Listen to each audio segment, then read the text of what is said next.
Orange County Registered Digital. Hello and welcome to the OCVarsity Gridiron Show, Week 8. We're here at Cypress High School. I'm your host, Jonathan Khamis, being joined by Dan Albano and Steve Fryer. Steve, name me the most famous athlete to come out of Cypress besides Tiger Woods. Well, actually, he went to Western High School, so we got you on that one. But anyway, Cypress, gosh, you know, they had some great baseball players come through here. A couple guys hit the majors. One of the best guys I ever saw play here was Bobby Brito, who was a all-county first-team guy. He's a freshman. His son's playing on the football team, so I always remember Bobby Brito. He's a heck of a player. Tiger Woods lied to me. That's how I'll cover that one up. You're not the only person he's lied to. Oh, boy. Court documents. Yep. We'll move on here. And, guys, our game of the week, before we get into the game of the week, rather, our stars of Week 7. I'll go ahead with Jacob Fimbres of Sonora, putting up some great numbers this year. A couple more touchdowns to go along with 280 yards on the ground. The kid's been killing it all season. Dan, defensive guy, who you got? All right, I got Mission Viejo senior safety Julian Owens. Big victory for the Diablos, 12-10. Low-scoring defensive game. Mission Viejo wins at Tesoro, and Julian had a great game. He had an interception in the fourth quarter that led to the winning field goal with about 20-some-odd seconds left. He also had 11 total tackles, and he had 2 big hits, which is the Diablo lingo for pretty much a bull hit, big hit, and they had quite a few of those against Tesoro. Steve, your star of Week 7, a guy we interviewed right here on the Gridiron Show. Yeah, Edward Vander, the junior running back at JSerra, ran for 241 yards and a couple touchdowns against St. John Bosco. Those kind of numbers against Bosco are very impressive. Vander's having a great year. He's a really fun mix of quickness and power, and got some nifty moves, too. I love watching that kid play. He's an imposing kid, isn't he? Yeah. Speaking of those JSerra Lions, our number 2 JSerra Lions, they moved up in the poll. They are going to take on number 1 Mater Dei for the second week in a row, guys. It's number 1 versus number 2. That's how crazy the Trinity League is. Steve, we were at the game. Mater Dei narrowly defeating Servite. Servite had a Hail Mary chance to win it. JSerra coming off a loss to St. John Bosco earlier. So who do you like in this game, Steve? Well, I got to stick with the Monarchs. That defense is very, very good. The offense is usually good enough to get it done.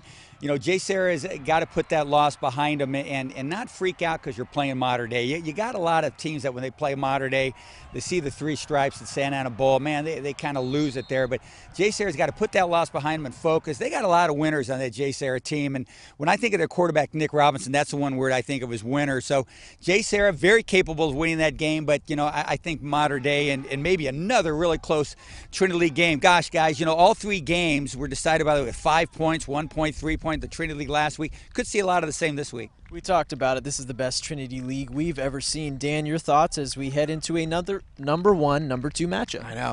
You know, the amount of points that JSerra scored against Bosco has got to really concern Mater Dei, because that's a lot of points against a really good team.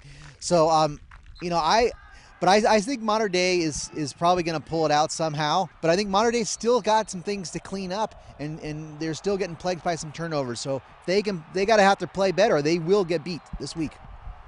More Trinity League, guys. Santa Margarita taking on Servite at Saddleback College. Both teams are 1-1 in league.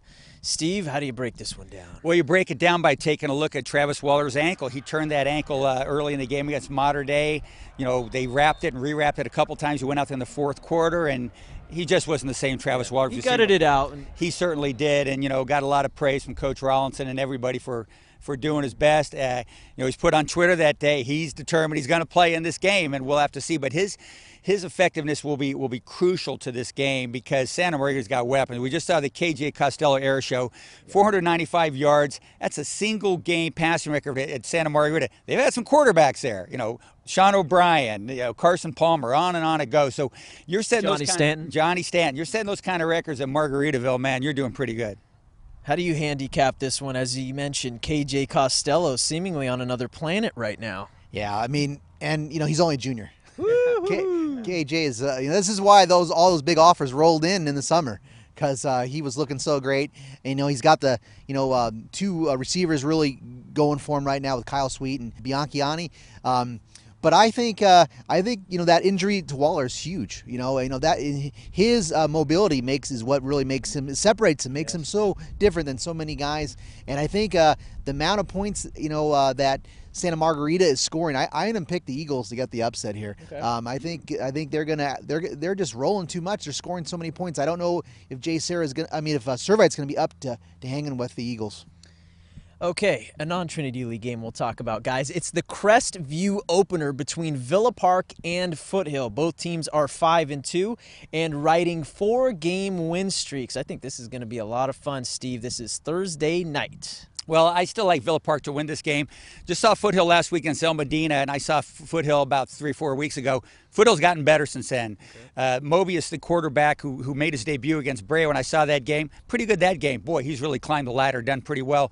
I like the way Foothill's progressed, but I still think Villa Park's the better football team right now. Dan, I'll close with you. Your final thoughts wrapping up Week 7 and heading into Week 8. Well, we're coming off I think this was the best week of the season by far. We're coming off. We had about 7 teams in the Orange County top 10 that the games were flip them at the end. And that's just unbelievable. So much was at stake. And it's going to be hard to top that, but it's such a competitive season. You just have to watch those scores every night.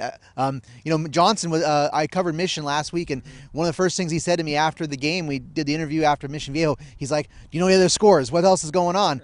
And I talked to him later in the evening, and he was just like amazed by the scores. I think this is probably the most fun we've had covering high school football in quite some time. All right, our thanks to Dan Albano and Steve Fryer. We'll check in with the Cypress Centurions as they take on Valencia. Make sure to check that out on the OCVarsity Gridiron Extra Show. You can check that out tomorrow on OCVarsity.com, where we've got you covered. Orange County Register. We are here in the service of Orange County.